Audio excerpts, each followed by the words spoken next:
Hi అండి. నమస్తే. Welcome to our channel. బయట పానీపూరి తినడం మానేసారా? ఇంట్లోనే హైజానిక్‌గా, టేస్టీగా ఎలా చేయాలో ఈరోజు ఈ వీడియోలో చూసేద్దాం. పానీపూరి అంటే పిల్లలకైనా, పెద్దలకైనా చాలా ఇష్టం ఉంటుంది. ఇప్పుడు స్కూల్ తెరిచేస్తారు కాబట్టి పిల్లలు స్కూల్ నుంచి ఇంటికొచ్చే టైంకి ఇలా వేడివేడిగా హోమ్‌మేడ్ పానీపూరి చేసివ్వండి. పిల్లలు ఎంతో ఇష్టంగా తింటారు. బయట పానీపూరి ఆరోగ్యానికి అంత మంచిది కాదు. కానీ ఒక్కసారి ఇలా ఇంట్లో ట్రై చేసి పెట్టారంటే పిల్లలు ఇంకెప్పుడు బయట పానీపూరి అడగరు. అంత టేస్టీగా ఉంటుంది. లేట్ చేయకుండా ఇంకా ప్రాసెస్ మొదలు పెట్టేద్దామండి. ఒక కప్పు వైట్ బఠానీ తీసుకోవాలి. వైట్ బఠానీని శుభ్రంగా 2, 3 సార్లు కడిగి 8 గంటల పాటు నానబెట్టుకోవాలి. నేను తీసుకున్నవి మొలకలు వచ్చినవండి. పెట్టిన ఒక కప్పు బఠానీకి ఒక పెద్ద బంగాళదుంప అయితే సరిపోతుంది. నేను తీసుకున్న బంగాళదుంప పెద్దది కాబట్టి, లేదంటే 2 చిన్న బంగాళదుంపలైనా సరిపోతాయి. సైజు ఉండాలి ఆ కప్పు బఠానీకి. ఈ బంగాళదుంపని శుభ్రంగా చెక్కుకొని చిన్న ముక్కలుగా కట్ చేసుకొని పక్కన పెట్టుకోవాలి. ఒక కుక్కర్ తీసుకొని కుక్కర్లో ముందుగా నానబెట్టుకున్న బఠానీ, చెక్కుకుని ముక్కలు చేసుకున్న బంగాళదుంప, ఒక గ్లాస్ నీళ్లు పోసి స్టవ్ పై కుక్కర్ పెట్టి 5-6 విజిల్స్ వచ్చేదాకా ఉడికించాలి. మెత్తగా అయిపోవాలండి. కుక్కర్ విజిల్స్ వచ్చే లోపల పానీ తయారు చేసేసుకోవచ్చు.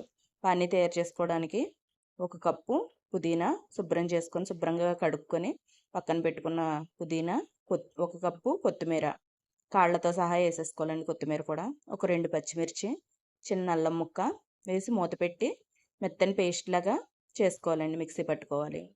ఇలా చేసుకున్న మిశ్రమాన్ని ఒక గిన్నెలో తీడినెట్టతోటి వడకట్టుకొని క్లియర్గా వడకట్టుకోవాలండి నీట్గానే. ఇలా వడకట్టుకున్న మిశ్రమంలో ఒక నిమ్మ చెక్క పిండుకోవాలి. 1 టీ స్పూన్ చాట్ మసాలా, సరిపడా ఉప్పు, 2 గ్లాసుల వాటర్ పోసుకొని కలుపుకొని ఉప్పు సరిపోయిందో లేదో చెక్ చేసుకొని ఏమైనా పడితే కనుక వేసుకోవాలండి. పానీ తయారైపోతుంది. పానీ ఇంకా టేస్టీగా రావడం కోసం ఇందులో బూందీ వేసుకోవచ్చండి. ఇంక పానీ తయారైపోయిందండి. ఇప్పుడు కుక్కర్ 5 విజిల్స్ వచ్చి చల్లారిన తర్వాత మూత తీస్తే బఠానీ ఇలా మెత్తగా ఉడికితే సరిపోతుందండి. ఇప్పుడు పప్పు గుత్తితోటి బఠానీ, బంగాళదుంపని మెత్తగా అయ్యేదాకా మెదపాలి. మెదిపి పక్కన పెట్టుకోవాలి. ఇప్పుడు చాట్ చేయడానికి 5 ఎర్రగా పండిన టమాటాలు మీడియం సైజువి తీసుకోవాలి. తర్వాత 4 పచ్చిమిర్చి తీసుకొని చిన్న ముక్కలుగా కట్ చేసుకోవాలి. స్టవ్ పై మందపాటి గిన్నె పెట్టి 2 గరిటెల నూనె వేసి వేడయ్యాక ముందుగా పచ్చిమిర్చి ముక్కలు వేసి వేయించాలి. తర్వాత టమాటా ముక్కలు కూడా వేసి కొద్దిగా ఉప్పు, పసుపు వేసి మెత్తగా అయ్యే వరకు మూతపెట్టి మగ్గించాలి.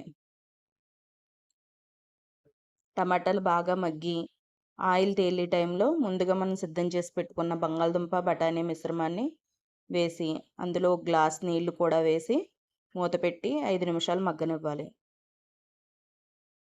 5 నిమిషాలు మగ్గిన తర్వాత మూత తీసి ఇప్పుడు 1 స్పూన్ ధనియాల పొడి, 1/2 స్పూన్ గరం మసాలా, రుచికి సరిపడా ఉప్పు, 1 స్పూన్ కారం, 1/2 స్పూన్ చాట్ మసాలా వేసి బాగా కలుపుకోవాలి. 5 నిమిషాలు ఉంచి దించేయాలి. అంతే, చాట్ కూడా తయారైపోతుంది. ఈ చాట్ ఇలాగా చేయడంతో చాలా టేస్ట్ ఉంటుందండి. మనం బయట తిన్నట్టే టేస్ట్, సేమ్ అదే టేస్ట్ వస్తుంది ఈ మసాలాలన్నీ వేయడం వల్ల. ఒకసారి డెఫినెట్గా ట్రై చేయండి. ట్రై చేసి మీకు ఎలా కుదిరిందో కామెంట్ కూడా చేయండి. వీడియోలో చెప్పినట్టే సేమ్ అన్ని ఇంగ్రీడియంట్స్ వేయండి. ఇలా మసాలాలన్నీ వేసి మూత పెట్టి మగ్గనివ్వాలి ఒక 5 నిమిషాలు. 10 నిమిషాల్లో మనకి పానీపూరి తయారైపోతుందండి. చాలా ఈజీగా ఇంట్లోనే చేసేసుకోవచ్చు. మాటల్లోనే తయారైపోయింది చూడండి చాటు. ఇంకా చాట్ తీసేసి పక్కన పెట్టేసుకొని పూరీలు వేయించడం కోసం ఆయిల్ పొయ్యి మీద పెట్టుకుని, ఇవి నేను బయట తీసుకున్న పూరీలండి, మార్కెట్లో తీసుకున్నవి.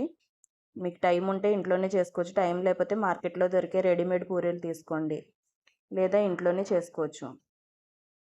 ఇంకొకసారి పూరీల తయారీ విధానం నేను ఇంకొకసారి వీడియోలో చెప్తానండి. ఇప్పుడు ఇలాగా వేయించుకున్న పూరీలను కూడా తీసుకొని పక్కన పెట్టుకొని ముందుగా మనం తయారు చేసుకున్న చాట్లో పైన కొత్తిమీర చల్లుకొని ఇంక సర్వ్ చేసేసుకోవడమేనండి. వేడివేడి పూరీల్లో ఇలా చిల్లి పెట్టుకొని చాట్ వేసుకొని పైన కొన్ని ఉల్లిపాయ ముక్కలు వేసుకొని పానీ వేసుకొని తింటే అద్భుతంగా ఉంటుంది. అంతే అండి, పానీపూరి రెడీ. ఇంక సర్వ్ చేసేసుకోవడమే. ఇంట్లో చేసిన పానీపూరి అంటే హెల్దీ అండ్ టేస్టీ. మీరు కూడా ట్రై చేసి ఎలా ఉందో కామెంట్ చేసి చెప్పండి. నా వీడియో కనుక మీకు నచ్చినట్టయితే లైక్ చేయండి, షేర్ చేయండి, కామెంట్ చేయండి అండ్ సబ్స్క్రైబ్ చేసుకోవడం మర్చిపోకండి. Thank you for watching.